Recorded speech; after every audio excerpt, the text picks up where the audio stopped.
I'm Jim Lattin. I'm a professor of marketing here at the GSB. This is, 34 years for me at the GSB. And if you had asked me when I arrived if I thought I would ever be teaching a subject like Salesforce management, I would have told you you were high. But it's been 15 years now, and that's what I've been doing. Let me introduce my, my kind of co-panelist in all of this. Mike, you want to say a few words? Yeah, so Mike Smerklo. I started a search fund in 2001, bought a company called ServiceSource and ran it for about almost 12 years. And now live in Austin, Texas, where I have a small venture capital firm investing in early stage technology related companies. Okay, great. So, as you know, this is one of 3 breakout sessions that are taking place, all of which are focusing on issues that relate to either sales, building sales, sales leadership, or something like that. And I need to just take a minute to reflect on the fact that 15 years ago here at the GSB, you could not find a course on sales or sales management anywhere in the MBA curriculum. We did nothing like that, and yet we have a conference now in which, you know, an important slot in time of the day has really been devoted to this. And frankly, I think it was search fund folks and entrepreneurs and so on who goaded us into doing something like this. The Center for Entrepreneurial Studies, students there kept getting this feedback. Pay attention in class when they talk about sales, because that's some of the most important things you're going to do. And so they go back and they look at the curriculum and say, unless I'm missing something, there is no place to pay attention in class about sales or Salesforce management. So Mark Leslie and I started this about 15 years ago, and I'm just really pleased at the group that we have built up. Mike, for example, cooperated with us, helped us to write a case. We've done a lot of things with the CES, case writers like Sarah. So we have sort of an opportunity to reflect on some of that experience. What Mike and I would like to do together is something that's sort of the flip or the inverse of the session that you just went through with the CEO panel. Rather than spend most of the time with us talking and a small amount of time on Q&A, we want to flip that. Mike and I thought that we would have a bit of a conversation for about 15 or 20 minutes and then spend the rest of the time having the session essentially driven by Q&A. So this is my signal to all of you that it's going to be your responsibility to help us carry the rest of the session. Right? And I hope that we'll be able to set up some things that'll give you a sense of the boundaries and the things that we'll be discussing. But we're going to start with a nice, you know, sitting down and chatting with one another. You know, Mike and I started by talking about this, and I was taken, as I asked him about his experience in, you know, kind of building and scaling a sales organization.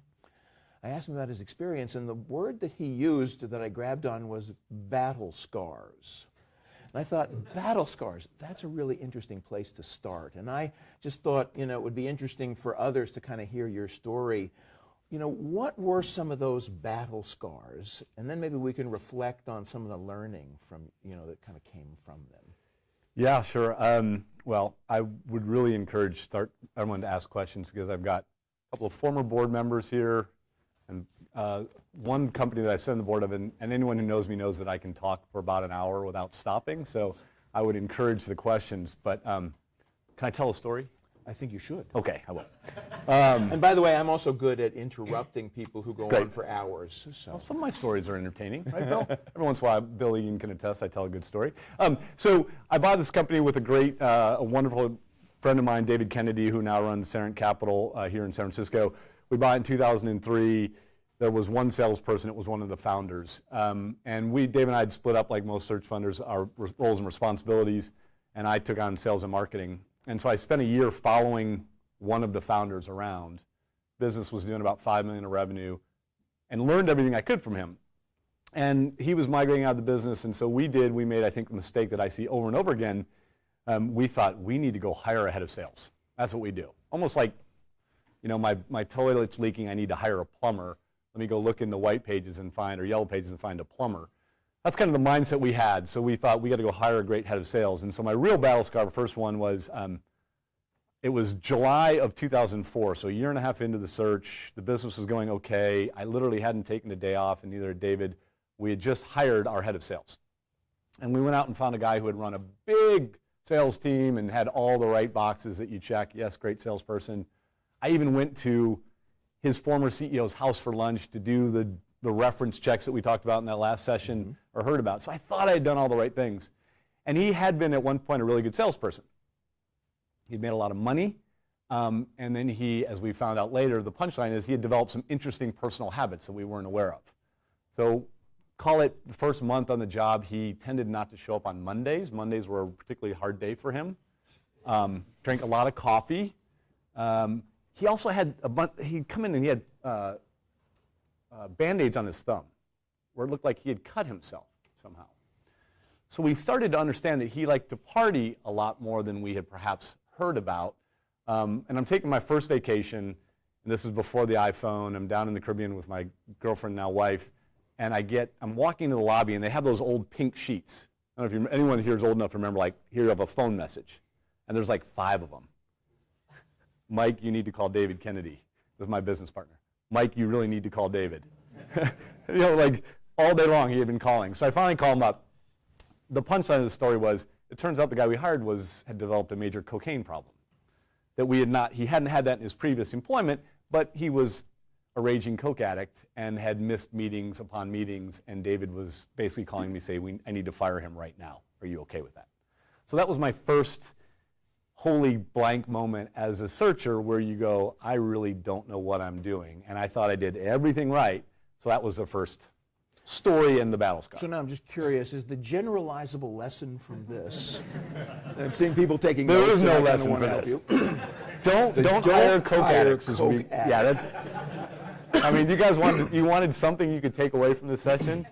Don't hire coke addicts. There you go. Now, I want to try and dig a little deeper here because my sense Yeah. is that it does dovetail with what we heard before about the challenges associated with hiring.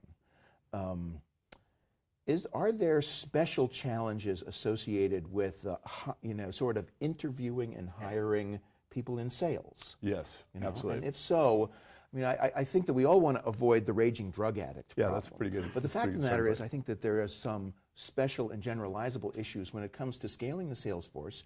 You're trying to identify the right person with the right set of attributes. Yeah. How can we do that with sales? I mean, what's your experience? Yeah, and the quick vignette too is I ended up firing 2 more salespeople. So we went through, the business was growing. I messed this up, is my point. I messed up hiring a head of sales multiple times.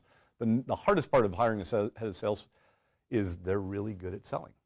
And it sounds so simplistic, but they are naturally trained to present themselves in the best format. And they are really good at handling objections. And they're really good at talking you through how they're going to do things. And so what we ended up developing over time, and it's a longer story how we got there, but we developed a McKinsey-like case approach to really flush out the natural aura of a sales profession. I think that's the #1 challenge, especially if, like most searchers, you didn't come up in the sales organization, so you haven't been a salesperson before. You meet these candidates and you think, wow, she's awesome. Mm-hmm. All the great answers, all that stuff, that's what they've been trained to do their whole career. Right. So if you, based on your experience now, I have essentially taught with a number of people who are also sales practitioners who have been, thinking about these issues. What's interesting is that none of them that I've ever met would characterize themselves as, that they have a high hit rate. I mean, it's not like you say, 99% of the time, I can tell. Yeah. It's more like 60 to 70%. With sales professionals, no matter how hard we work at interviewing, coming up with case studies and so on, it's like 60 to 70% of the time. Yeah. First of all, is that consistent with your experience? And then second of all, how do you deal with that kind of success rate? Yeah, my personal estimate, what I've seen personally and with portfolio companies, I think that's high. Not high in the way you alluded to at the start of the session. Right. But I think the loss ratio or the miss ratio is probably even greater than that. Maybe it's 50%. But I think one of the things that I advocate and I learned, and I'm happy to tell you how we got there, is that you can't, when I gave the plumber example, there's often a misnomer that says, I just need to go find a salesperson. And what I really emphasize is that you need to go research and figure out a lot about the sales process. So what is your buyer mindset? What is the objections that need to be overcome? Because those things will then lead you to different type of salespeople. Mm-hmm. I mean, naturally everyone knows, hey, am I selling to consumer or am I selling to enterprise? Am I selling SMB or am I selling complex enterprise solutions? That's a pretty easy bifurcation on the sales team. The second or tertiary level down is to start to say, okay, but what type of personality is going to work? And what skills do they really need to have? And I think if you do that work, really going to first principles, if you will, that will drive a much different hiring process than most people start off with, most leaders like I did start off with. Yeah. Yeah, so I wanted to say, how many of you are aware of the fact that Mike Smerklo has a blog? You ever been there, ever seen it? Okay, so he has a pretty interesting 4-part blog entry on sales and sort of finding the right person for sales and so on. Yeah, it's called, and it's called Sales Leaders Are Like Cats, and it basically came from a speech, like someone said to me, it's like, salespeople are like cats, I just don't understand them. Yeah. And so I take that analogy and run it probably to death. But it's a elongated expose on this exact experience I had. Yeah. And I think that what it's kind of interesting about the 4-part bit is that Mike teases you through the first 3 blog entries to get to the 4th one, where he talks a little bit about the formula for success. And I thought it was interesting because you mentioned some things about mapping the sales process onto the attributes of the individuals that you're looking for, which I think is actually what's necessary to get you to that 50 to 60% success rate in hiring. And not a lot of people give it the thought that it deserves, but there's a certain task that you need to have accomplished, and in order to accomplish that task, you need to be able to figure out who are the right people, what are the attributes that you're looking for. That'll get you to that point where you're now screening out the obvious mistakes, but it's still very difficult to get to the point where you're going to be 100% correct. It should not be something you aspire to, because the best sales professionals that I have met in the classes I've taught and everything else, they just accept that they can't do that. Well, the other thing I agree with everything you said, Jim, and I think the other thing that I did so literally we fired 3 head of sales. Bill Egan can remember. And the business was growing 100% a year. So we're literally growing year over year 100%, and we're firing head of sales. So something wasn't right. And I talked about in this blog, but I was immensely frustrated because after the cocaine guy, then we tried to get salesy guy, that didn't work, and then we went and got a BPO guy, and it just didn't seem to fit. And so Mark Leslie, who had been a great mentor of mine, I went and explained this to him, and he said, it seems like you don't know what you're hiring for, so why don't you hire a couple of different heads of sales and try it out? And so I went to the board and said, I'm going to run sales. David Kennedy had gone off to start his private equity firm. So the business was, at this point, I don't know how many people, 600-700 people or something like that. And I said, I'm going to run sales for a year, and I'm going to hire 4 VPs of sales, and I'm going to purposely hire different attributes. And you talk about A/B testing at scale, if you know what A/B testing is. This is like really, I don't know what the closed executive session was with the board after I left. Like, maybe we need a new CEO, I'm sure was one of the multiple times it was brought up. But I said, I'm going to try this. And we ended up hiring 4 different salespeople. And of the 4, number 4, the guy that we actually didn't really think was a good fit, ended up being remarkable. And I would have never hired him had I not done this model. So, better to be lucky than good, or whatever the example is. But, of the 4, 3 of the 4 ended up taking different jobs in the company. One guy went to run our inside sales team. One became a GM. One we fired, and one went on to be our head of sales and did an incredible job for us for multiple years. Took us all the way through our IPO. But it was only through that testing that we finally said, okay, now we got the guy. And then once we got the leader, we were able to map the attributes and then build a case study that said, okay, we know what the attributes are. We know what we're looking for. Let's build a case study and let's turn our recruiters on. And that was really where we hit kind of the magical scale part on the organization. And so, I just think it's interesting because it shows up in the class that we teach again and again, this idea that, first of all, you got to have a model that tells you something about the process or the task you want completed and the attributes that you're looking for. But ultimately, it also means that you got to experiment with people. right? You got to bring people on board to the organization and then find out whether or not they're up to the task. And that's where you take that 60% and so on, and you begin to weed out the mistakes that you make through there. Yeah, certainly, especially when you're in and I think this is also one of the attributes is depending on how mature the market is, are there known successful sales? Is there an organization in the marketplace that has a great sales executive and they're selling the same value proposition? Probably a little bit easier to poach, but if you're in a newer market or less established value proposition, experimentation, I don't know how else you do it. Yeah. So let's stop our conversation here and invite some participation from the group. So we've talked a little bit about this idea, I guess in the morning they talked about these steps to scaling, and that first step of scaling begins with people, although we've interjected this notion that some reflection on process is important in order for you to refine your understanding of the person that you need. Yep.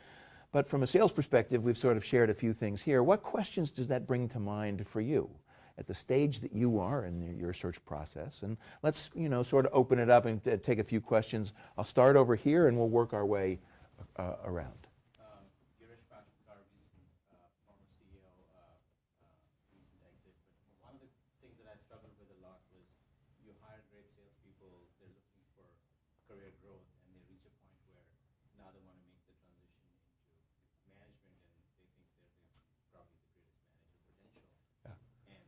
How do you handle that from a career growth perspective as you're trying to scale your sales team? Okay, so now a bit of process in all of this. Because this is being taped, and we're mic'd, it could pick us up, but you guys, your questions will not be as easily heard. So if it sounds like I'm repeating you guys, it's because I am. It's just for the benefit of the tape for later. So the question, and I'll summarize it a little bit, is what do you do in sort of providing the growth path opportunity for those who join as sales but want to move into sales management roles? How would you think about that? So, yeah, it's an incredibly hard challenge, and I think probably harder than most functions. Someone in the previous panel talked about, you as a CEO and then your leaders in the growth organization's job is constantly changing. I think sales is particularly hard because of the very attributes and how different the job is. Sales leader versus individual contributor isn't just about expanded scope. It's a remarkably different, in my humble opinion, expertise needed. So what I would do, and I had that multiple times, is I would really tend to sit down with the sales person who's looking at that career growth and explain to them what I think sales leadership's about, and then talk to them about, do you really want to sit in the staff meeting and get the update from HR? Do you really want to spend your bulk of your time in Salesforce getting the pipeline, managing other folks? And I think there's always good salespeople always want to, like any other, want to progress forward.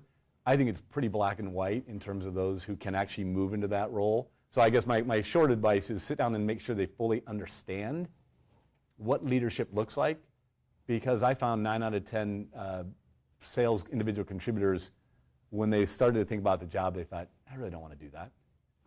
I like to go out and, the really good salespeople, in my humble experience, they like to win, and they like to put points on the board, or whatever analogy you want to use, and that's very different than what the sales leadership job is. So I've learned a lot from teaching with Kirk Bowman, who's right now running the parallel session over here. And one of the things that Kirk says is that you promote people based on their understanding of the business. And that is not the same as making your number. And there are people who are very good at making a number, but the fact is that the people who can forecast well, who know something about managing a pipeline, an account, and a customer, who are inclined to work with other people to help them succeed, those are the things that you use. And if you did, one of these attribute profile differences, what you find is that you're looking for a very different set of people. Then the question is, if you have the growth potential to want to keep those managerial potential people, in your organization, you need to create the opportunity for them to move into a sales management role. We have a great example. One of the case studies that we wrote for the class is on Qualtrics. Qualtrics took an inside sales organization and basically grew that inside sales organization, and now have a path for those people who want to move on to the larger, more enterprise-oriented sales. They can step into sales management roles. But it was a really interesting process of architecture, creating the organization that allowed people to see the ladder through which you would move and the qualities that you needed as an individual to succeed there.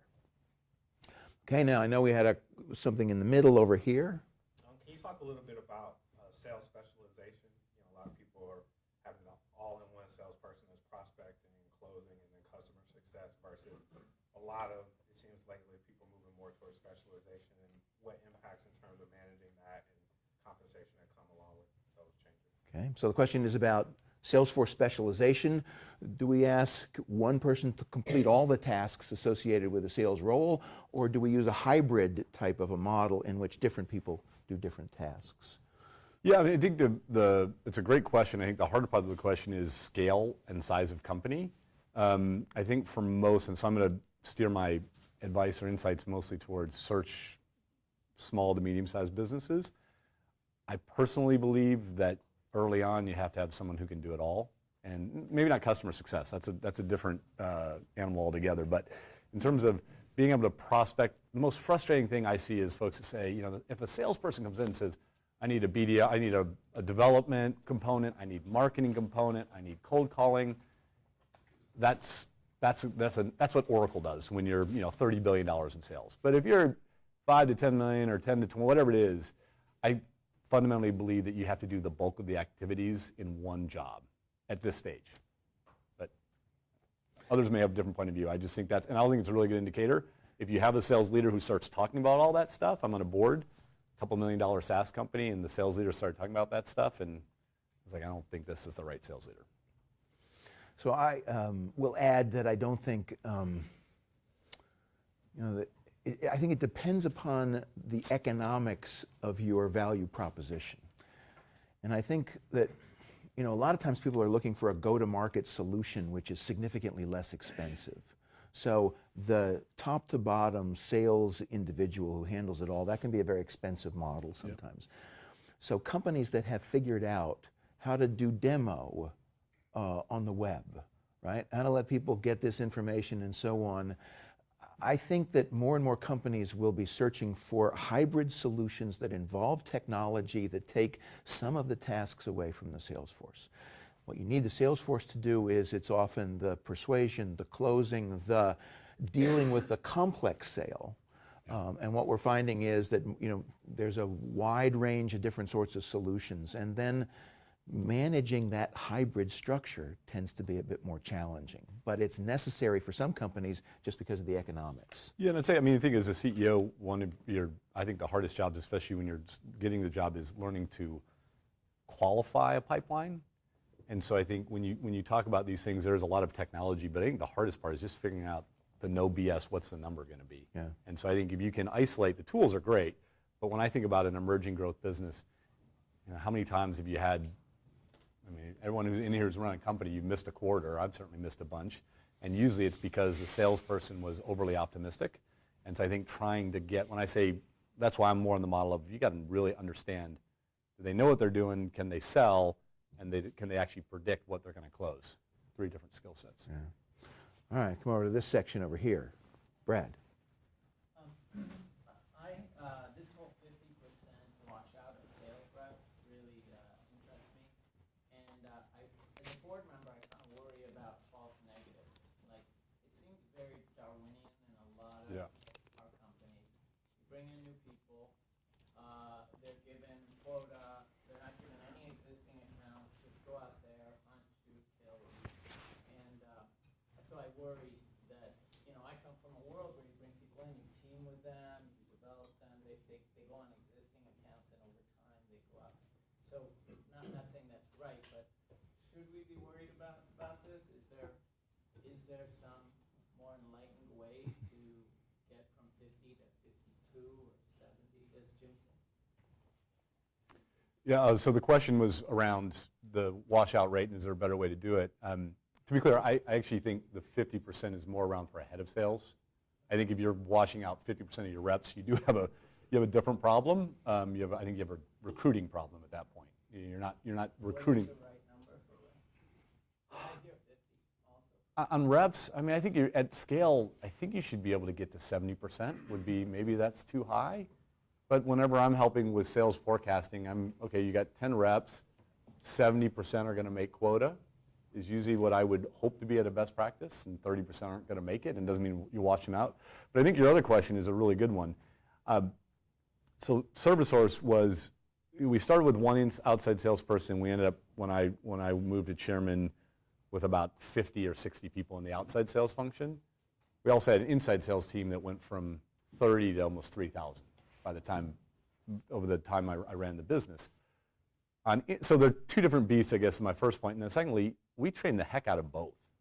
And I don't think on our inside sales team, we probably had an 85 or 90% success rate. So it's a different model, but I'm a big believer that yes, you should train, yes, you should do acclimation, and yes, you should do repeated case-based testing for reps development, either inside or outside. Meaning, like, you come in and you want to learn how to sell, I don't think throwing you to the wolves and saying, here's a list of customers to go call really works. It might work in some industries, but I think if you're anywhere you're in a complex sale, I just don't think that model works. The cases are not just for hiring, they're also for... I think you can use them to test, and we were in a really different case. I don't want to overextend it, the analogy, but we would take a rep and we would count on a 6-month maturation process, 6 months, before we expected them to even start to get meaningful outside sales, outside meetings. And then we had a 1 year, are they going to make it or not? But you got to layer in training, and when I say case-based, you're sitting on calls with them, you're doing some role-playing with them as you're training them, and then you're starting to let them make calls. And you hope that they're building a pipeline by 6 months. And in our case, we were hoping that they are expecting them to start to close meaningful business after a year. So I'd like to make a distinction between that personal productivity ramp of the individual salesperson and the sales learning curve of the entire organization. And the challenge that a lot of you guys will face, because you are at an early stage of the process, is that you're still trying to nail down that sales model. You're still trying to understand what it takes to create a repeatable sales process. Yep. And a lot of times if you've got this high washout rate, this turnover rate, it's not because the individual salespeople aren't good, it's because they've been given a task which is insufficiently well defined. Yep. In terms of, this is the model that we believe is repeatable. And in Mike's blog, he talks about the fact is, you got to understand the basis on which you are succeeding. Yep. And then you're going to build an organization to scale that opportunity. So the big lesson here is, don't start to scale until you are confident that you have a repeatable sales model in place. If you can do that, then I think you still need to give people the opportunity to succeed. That's how long will it take a capable individual to learn this model and then be able to reach productivity in the organization? Jim says things so much better than I do. Can I put my chicken scratch down and hand it to you? So eloquent. This is a message, I think, and I have to give credit to Mark Leslie. For those of you who have ever heard him speak on the learning curve, it is something that is an epiphany for a lot of people. Oh my God, the reason that we're washing people out is because we haven't learned sufficiently about what it takes for a rep to have a repeatable process and for them to be successful. Yeah. It is great. I reference it in my blog. I learned a lot from it. And I think what I'm trying to emphasize is the risk when you're a first-time CEO or new CEO is that you kind of go, I sit in my office, I look at the numbers, he or she missed their numbers again, I need a new head of sales. And that is and I did it. I made that mistake 3 times. The repeatable process, but then also get out of your office, go on a bunch of calls, learn what the heck's working, what's not working, and then come back and hire head of sales versus, I think it's just a very common mistake to say, I don't know anything about sales. Sales is hard. I've never done sales. Just go on some prospecting calls. Yeah. You'll learn a ton. Yeah, I think that's it's a great lesson, a great message that comes through in your blog post and so on. For somebody who has the battle scars of having hired and failed and hired and failed, I think there are lessons to be learned, and you can kind of pass that on to this group here, and you'll make your own mistakes and so on, but maybe that's one that you don't have to, thanks to Mike Smerklo. Or maybe, sorry, another thing I learned is I actually was pretty good at it. And so I kept trying to outsource this, and it was like, my board was like, you're pretty good at it. Maybe you should allocate it to spend more time on selling. And that may be another answer. Maybe you don't need a head of sales. Yeah. Maybe you as the entrepreneur, that's what you're really good at, and then you can hire around you to cover other parts of the operation. Okay, let's come back to this side of the room and see if we have questions. In the back. Like I was struck by a comment you made earlier on about not the individual contributors, but the head of sales, and that you, even though you're growing 100% year over year, you turned over a number of heads of sales. I'm just wondering, can you talk a bit about the criteria? You mentioned one that was clearly sort of a culture sort of Yeah, obvious line. yep. Can you talk about the kind of criteria for the other ones where you're sitting in board meetings and you're kind of having this great growth, but you also made a decision to part ways with the person who was ultimately accountable for that? Yeah, so the question is that what were the criteria around not, of having unsuccessful hires, I guess, on the head of sales? I'd say the mistakes I made were a little bit of the delegation aspect that I alluded to before, where we were growth and it felt good, but I thought, I really don't know what I'm doing with sales. So the second guy that we fired came in with all of the, I know how to do this, and he really didn't. He was completely full of nonsense, BS, I guess you'd say. And then the third guy was a prototypical, like, I know how to hire sales, and talked all about processes and people and all these things that sounded right. And they were right, they just weren't right for our marketplace. So I'm sure, has been very successful in other businesses, but what he just didn't resonate with our customers. And so what I would net it out is, even though the business was growing quite successfully, we hadn't figured out, and I think Jim says it best, we hadn't figured out what we were looking for to repeatably hire great sales professionals. And if you look at a head of sales, your job is to hire, train, manage, hit numbers. And we didn't really know what type of rep we were looking for, so we were giving these heads of sales, hey, you got budget to go hire 10 people. But the third guy he went and hired 10 people, and they were all kind of like him. And they didn't work in our marketplace, they didn't resonate with our customers, so that's when we had to wipe it out. But my real learning is just for the head of sales to think about what does the individual contributor look like, how can you build processes to replicate that as fast as possible, and that really starts with, again, knowing your audience, knowing your customer base. And it's an expensive mistake to make, because when you turn over the head of sales, you turn over about 50% of your sales organization. And when you turn over 50% of the sales organization, now you've got 50% of people who are starting at the bottom of that personal productivity curve again. Yeah. And so, I've looked at case studies in which, as companies go through the turmoil of trying to find the person, you watch the sales organization go like this. It's like, I'm back to zero again, I'm back to zero again. And so it leads to the old 3 envelopes joke, which I won't tell, but it's, if anyone's heard that joke, it's, anyone heard the 3 envelope joke? You got to tell us. now you have to tell us. You want to tell this joke? Can I tell this? Yeah, All right. well, New CEO I'll do it quickly. New CEO walks into the desk and so the former CEO says, hey, you know what, I put 3 envelopes in your drawer, and every time you have a really bad board meeting and things aren't going well, go to the drawer and open the envelope. Okay, so first bad, misses his quarter, opens the envelope, it says, restructure the organization. The guy announces a big restructuring organization. A couple quarters later, misses the second quarter, pulls out the second envelope, fire the head of sales. Does that, misses a couple more quarters, goes to open up the third envelope, and the third envelope says, take out a pen and get 3 envelopes. I think Bill Egan taught me that one, I don't know. But when you fire a head of sales, is the moral of the story is, when you fire a head of sales, not only do you lose all the reps, but you put the organization probably a year back, because then you got to start everything over. So it is, yeah. Question? It was along the lines of that. You've taught about or talked about how to hire to scale.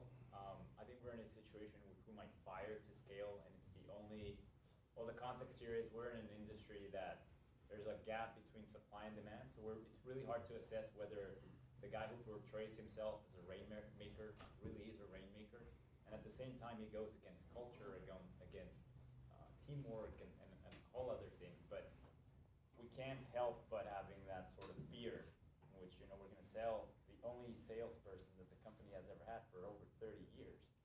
What's going to happen, right? So the question is, you have somebody who runs counter to everything that your company stands for in terms of culture, but hits his number. Right. Is the only guy who's hit his number do you get rid of him or not? Absolutely.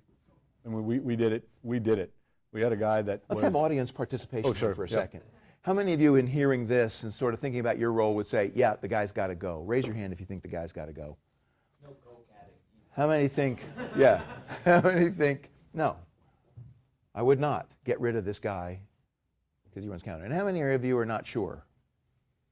Yeah, okay, so there'd be a few people who are not sure. But you had no doubt. My doubt, to me, it was a cultural issue. We had a very good example, exact thing. We had an individual contributor, as we're struggling through this, one guy who was making his numbers and driving a big part of business and did some things that were, it wasn't the Coke guy, that was an easy one, but it was just, he wasn't a cultural fit and was doing a lot of things that were disruptive, and we made a difficult choice to fire him. And a lot of my leaders to this day that worked for me would still say that was a seminal moment in the company, because what it showed was that we, as a leadership team, we were set upon building a great culture.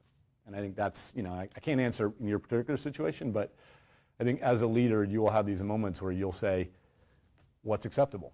And it doesn't matter if you make an exception, then you'll make another exception, I guess is the way to put it. So in the morning session, I thought Chris made a really good point. He said, what I try to do is I try to envision where I want to be, and I work backwards from there. So now the question is, where do you want your organization to go? My sense is that the path to there doesn't lead through this individual.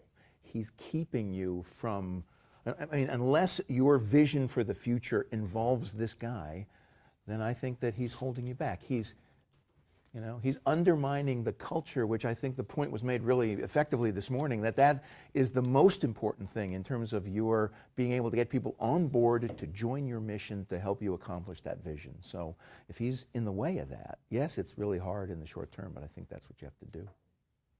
How about here in the back? Yeah, my question for you on that example you just gave. I'm just curious how much scale you had at that point, and roughly how impactful that cultural misfit was. I'm curious. Yeah. Sorry, I don't have your name, but in your case, he may be a really big contributor, and you might have debt obligations, and there just might be other considerations. I just wanted to understand. Yeah, so the question is where we were when we made that decision. It was early. It was not at scale. Okay. It was a big decision, let's put it that way. And in a board level, like, this is the one guy. And I remember, it's like, you're going to fire him, the number one rep. So we were probably number one out of 7 or 8 reps that we had, so it was a big decision. But it does, oddly enough, it gives you a chance to go then fill the gap yourself. What if the guy's cutting corners, ethically and so on? There are little issues and so on. But you got debt obligations. You got a whole bunch of people that are counting on you for the company to continue so they can continue to be employed and so on. I appreciate you helping us to put this closer to the knife edge in terms of an ethical dilemma. However, there's no sales leader that I've ever talked to in the context of my class who wouldn't say, as soon as you make a compromise that undermines the trust in the organization, you are dead. You are dead. I mean, you've lost all of those things that you're trying to build there. So those are all really hard things to address, but I would encourage you to think about, how am I going to address them after we get rid of this guy who's poisoning the culture of the organization? Yeah. Okay? Now this side over here, yeah. So a question about a characteristic of a head of sales. You mentioned of accountability versus team building, because certainly as you're trying to scale Salesforce, you want I've found that discipline is important, and with discipline, someone who brings a lot of accountability is important. At the same time, fighting as a team and having teamwork and having the reps like to some level the head of sales is also important. And so I've made the mistake on both ends. One guy who everybody loved and had great teamwork but low accountability and couldn't create discipline. And now I have a guy on the other end, high accountability, drives hourly metrics, et cetera, or daily metrics, not hourly, but nobody likes him. And I've had a couple of key people go. Can you talk about, as you're recruiting a head of sales, how do you manage that dimension of a high accountability guy versus a high team guy? So just to repeat, the question for the camera, we're talking about 2 different styles of sales leadership, one of which is a little bit more friendly and team building and so on, but less in terms of accountability and performance. The other, very high discipline, high accountability, but people just aren't as happy in those working in that context? What do you do then? Yeah, it's a really tough question. I mean, it's like 1A, 1B. I guess if I had to, because that's the only way I can force myself to answer the question, it's like the interview question I always ask is, are you a great leader because you work hard or you're smart? Right? There's no right answer, but you're going to want to get a flavor of it. I would have to go with accountability in 1A. I just think if you have an organization and you don't want a jerk, and if the guy or gal is not a great leader, that's a different conversation. But I think in that particular discipline, like most disciplines, if you don't have accountability, it's hard to build. It's building a house on sand, if you will, because you're always going to be in a situation where you don't really know, certainly as a CEO, if the numbers are going to come in. And that to me is the hardest part about it. So I would say if you had to go 1A, 1B, I'd go accountability. And we had CEOs this morning talk about the importance of their role in developing their team. And I don't think there's necessarily any executive relationship that isn't any closer than head of sales and CEO in the organization. And so I do think that one of the reflections you'd say is, which thing could be coached? I mean, if I had A without B or B without A, then the question is, which could I influence as somebody who is a partner to this organization? And I do think that you play that role as coach, and I don't think you want to tell sales how to do their job. But I do think you want to say, we're in this together to create a high-performance organization. I'm concerned that we have people leaving. What are your thoughts on this? How are we going to move in that direction? So I know that Peter Kelly seemed to give the impression that, you guys, there's so much promise in what you're doing that great people will beat a path to your door. As a marketer, I tend to never believe that. I never believe that the better mousetrap is going to lead those people to me. So the question is, the people who you find who have potential and promise, which are the ones that are coachable in the right direction? And I wonder whether or not it might be easier to coach the guy who can establish accountability into one where you say, I want people to feel like they are valued within this organization and not tortured within it. That might, I don't know for sure, but I would say you probably have the information to help you make that decision. All right, I'll swing back over to this side over here. Yeah. Going back to scaling the sales team, if you were to step in as CEO for a new business and you were to build a sales playbook to give to that CEO, how would that playbook change, and what would you recommend doing in the first 30 days, 6 months, 1 year, and 5 years as a playbook to scale the sales team when you're stepping into a new business? Okay, so question is, what would a playbook look like for scaling the sales organization for a new business from day 1 to year 5? Yeah, I think, there's a lot of great folks here that have done the search to add to this, so maybe we can make that audience participation. My quick answer is, I would do 2 things. I would go see as many customers and prospects as I could, so to make my own assessment, which sounds obvious, but often when you're, we all know when I bought a business, you're suddenly, you go from sitting in an office cold calling companies to now you're running a company. And if it's your first time, like it was for me, you really don't know what you're doing. So my advice is to go out to see as many prospects and customers, and then secondarily, I would try and find, to the example here we had earlier, if you have one good individual contributor who's actually hitting the numbers. And when we bought ServiceSource, I was incredibly lucky on multiple levels, but we had one of the founders who was really good, and I just followed him around.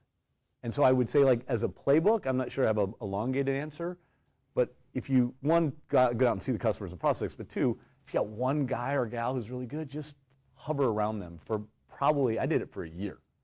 And from there, you'll learn a tremendous amount. And I think that's, of all the things you have to do when you first buy a business, and maybe you could argue the most valuable thing to do. So I don't know if your question was more extended than that, and I don't know if there's others in the audience that have a perspective on it, but that would be my 30 to 60-day approach, I guess. What about the 5-year approach? I assume that would change over the course of 5 years. Yeah, then you're getting into, the complexity of the question becomes at 5 years, I would just caveat and say, okay, what scale are you talking about? Are you 30 salespeople? Are you international? There's a bunch of aspects that probably waste a lot of time going on, but I think, I guess I would say it depends. I don't know.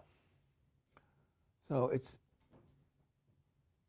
hard to think about. I mean, I'm not aware of anybody who has written this playbook, right? So I would say that what I would tell the CEO to expect between day 1 and year 5 is that you're probably not going to do it with the same individual. So this is a learning curve function, but the fact of the matter is that on day 1, you're trying to do what Mike suggested is, I'm looking for the repeatable repeatable sales model, and I haven't learned it yet. And so I'm going to deploy resources, and I'm going to give people incentive to discover what it takes to succeed in finding our target customers and selling, right? When I get to that point and I start to have some success, you sort of think of that as traction. It is unlikely that the person you have who's running around and talking to customers and everything else is going to be the one who will then put a factory in place to allow you to replicate this sales model over and over again. And sometimes people grow into that role, but sometimes they don't. And so the art for the CEO is to help people to understand what role they're going to play and they're going to be comfortable in at each stage of this process, and maybe helping people to understand when they're going to step out, when they're going to help you find the next person, and so on. And I can't tell you how many cases that we've looked at in sales organizations where the guy who started things out is not the guy who helped bring that organization to scale. The mistake you'd make is you say, we got to be at scale in 5 years. I don't know. Could be 1 year. Could be 10 years. You know, it's going to take you a while to sort of figure that out. So the other thing I would say is, don't get hamstrung to the playbook. You start here and say, the first thing we have to do is figure out what our repeatable sales model is. When we've got that, come back to me and talk about some of the next steps. I think it's pretty good. I mean, one of the things I learned, and I didn't do right, is that I think that's a good advice for all leadership positions. And sales is probably the best example, but there are, you know, NBA teams go out and hire a power forward for 1 year, and it works to try and win the championship or whatever your sports example. And I think as a leader, you sometimes can get caught up on this, and there are just great people that work for you for 12 to 18 months, and they did a great job, but your needs change. And so I think, you know, I don't want to build a culture where you're firing people all the time, but there is just a situational aspect that says in every function, sometimes if you get a couple of years out of a great individual contributor or leader, that's a wonderful thing. It's not a bad thing. It happens all the time. How about here? So we have inside sales in the headquarters office. We have outside sales in the regions. Have you ever tried it or had it work or had it not work to have a head of sales that wasn't in the headquarters office? So the question is having the head of sales at, I'm assuming earlier stage or emerging growth? So around 10 salespeople today. Yeah, 10 salespeople today. Do you have the head of sales in headquarters? I would say preferably yes. Even in remote employees, I did have a head of sales that wasn't near the end, that wasn't in the office, and it never really worked. So I would make a strong, early on we made all of the executives be here, the company was here in San Francisco, we made them all work and live there.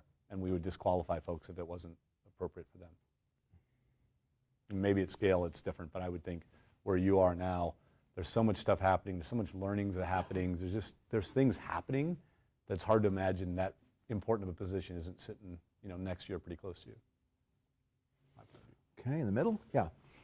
One of the inherent problems that I've found with salespeople is a short attention span, right? ADD, I have it, you know, kind of all over the place. And so one of the things you mentioned before and the success you've had is taking the time to properly train the people. You mentioned a 6-month ramp up. It's pretty similar to what we have.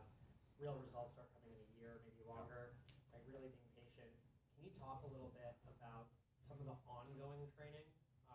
You know, what do you do to get them in the door, but then, you know, knowing that they may only retain a portion of that, you know, what things have you done to help people progress and continue to train your people after a year, after 2 years, after 3 years, and how much of that you think has led to the success you've had within, you know, the sales organizations? Yeah, so a question about sales training, I think it's incredibly important. And, you know, some tactics that we did, this is, again, some of the stuff pre-iPhone days, but we would even, because it was so important, we had a small group of target customers, so we didn't want to have a bad prospecting experience. But we would make them leave voicemails to explain our value proposition in a short voicemail message internally. We would make them present to the leadership team before they were able to go out and call. Because every salesperson says, I'm good at this, I know what I'm doing, give me the deck and my list, and I'm going to go. At least in my experience was. So we were very, very protective of our customer base, and so we did make them do training sessions ongoing. And then the other thing we did at more of its scale was we would start to bring them to customer quarterly business reviews just so they could understand what they were selling. And we were in a BPO, business process outsourcing play. But really keep them engaged, and then last but not least, over-communicated. So I can go on, there's a lot of things you do, but one, I think it's critically important. There's some very specific tactics you can do, and I think the hardest part, 3, I would say, is resist the urge that the salesperson is going to have to say, hey, I got this, I know what I'm doing. Don't underestimate how much you can change the inflection of the curve through good training. Now, sales management process in which you inspect progress towards quota on a regular basis. There's an expectation that you have a phone call every week, you have a sales meeting, and so on. And so good sales management will be able to zero in on what, if there's attention deficit problems, what is not being paid attention to. One of the things you get into sales organizations is they get into this cadence where everybody's trying to close deals at the end of the quarter, and then they're desperately, trying to fill their pipeline at the beginning of the quarter and so on. Good sales management, I think, will help them to make sure that you pay attention to the right things, you sort of smooth that out. And I think that a good expectation of here's the business, here's how we do this, that's the role of the sales manager to make sure that the sales organization is following along those lines. One thing I'd add real quick too is I also differentiate. I'll make sure, I almost forgot this point. There's sales pipeline, what Salesforce monitors each stage. We differentiate that between the buying process, which sounds weird, but we actually spend a lot of time on who's the buyer, who's the sniper, who's going to try and kill us without us knowing it, what were the emotional steps a buyer had to go through, and we would actually track that with the pipeline. They're very different. Did demo, want to go to contract? That's the stuff you track in Salesforce. We spend a lot of time on the buyer's journey, if you will, and then use that to monitor both how our deals were progressing, but also what reps were, where they might be missing steps, and that was being the really fundamental training for us. And I think it's often overlooked as well. We do that as well. Have you ever gone so far as to do psychometric profiling on customers? Yeah. And the decision makers and influencers within the customer base, and then match that to the psychometric profiles of your sales individuals? Absolutely, it's wonderful. You should talk more. I mean, it's a great thing, and I don't think, and because especially if it sounds like complex enterprise sale, we actually named the buyer, like Mary, and it's coming now. But like, here's what Mary does, and got into the psychological profiling, as you said, and then it can really change how you can walk into a meeting, and also change you as the CEO. Helps you understand in a meeting. Like, I would go to meetings and be able to walk out and go, they're not buying. Because I saw Sam over there, who's VP of IT, I saw his or her body language, and I know they're not going to buy. Like, it just helps you monitor the sales process. Really great advice. Okay, over here, yeah. You talked earlier about the challenge involved with having the best salesperson have a desire to transition to a sales leadership role. I'll just talk to our specific case. We have an inside sales force. When new reps join, they learn through osmosis. They all sit in the same area. They hear other reps talking. And for us, what's been really important is to have a sales leader who can coach and train, but it's an apprenticeship model. Yeah. And what we really value is someone who can help you close a sale, as opposed to someone who can really structure and drive accountability, but wouldn't necessarily be the best salesperson on the floor.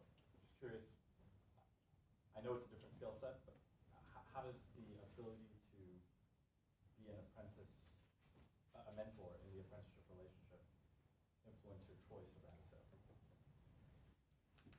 All right, so the question has to do with the role of the, sort of mentor and manager in the inside sales process. I don't know, I mean, that's a tough question. I'm not sure. Yeah, I mean, we found we would promote similarly. So on inside sales, we would move to someone to play or coach, and they would actually still hold quota. So the big part for me, I'm not sure I understood the question, but for us, we wanted to make sure it was the natural progression. When you're an individual contributor, then we move into what we call a team lead, but the team lead still had a quota. So you can start to see, are they going to make the jump to real leadership? And then we moved a lot of people out of inside sales and made them train the trainers. So there's some people that are just, they kind of get the job, but they don't love it. And so we would naturally be looking for what we call train the trainers, someone that could go train other inside sales professionals. So I guess what I'm getting at too is you can find different tracks for that person, but I'm not sure if I'm exactly answering your question. I think you answered it by saying you promote from within, create a team leader, and test. But keep them on a quota. Keep them on a quota. Do not take away the quota, at least in our mind, because then you could see motivation, managerial, a bunch of natural skills that you need to move on to a managerial level. Okay, I think we have time for one more question. So the hunter and the farmer is a common analogy for different profiles of sales rep. I'd like to hear how have you used those different profiles over the progression of the company. Okay, so a question has to do with hunters versus farmers. How do you, think about those two different profiles? I guess pretty simply, I think farmers don't have quota, and they are really good folks to help with customer engagement. And I think hunters have quota. I mean, I don't want to oversimplify it, but I hear this a lot, and I don't really know too many successful farmers in the sales organization. I have a little bit different point of view, but if you're a farmer, that implies something very different than going out and getting net new. And maybe it's install base or not, but I always found that there's the farmer mindset to me is you're not carrying quota. But perhaps that's oversimplifying. But I think it becomes challenging when you start to think about what's the role that somebody is going to play. So as we moved from enterprise software to software as a service, the idea of selling that $2 million installation and then, essentially you get to eat what you kill. Yeah. Versus selling something, for $100 or $1,000 a month over time. As you begin to compensate people in different ways, well, okay, so you have an annuity now which will pay out to you as long as we have this particular customer. What it does is the question of sales specialization. It begins to blunt your ability to provide incentive for somebody who's really going out to look for new business. And often I think that's the difference here, is that the hunter is going to bring in net new. And when they're good at that, you want to compensate them extremely well for it and give them the opportunity to move on to continue to do that. So that would then involve creating a hybrid sales organization in which you have a way of passing on the customer growth, acquisition, engagement and retention and so on. I'm simple. I would say you're either shooting an elephant in the old enterprise software model, and now you're just shooting a bunch of squirrels. They're still shooting. You're still a hunter. Yeah. But I think the cultivation aspect is a very important aspect of it. I just don't think that's a sales function. Right. Okay.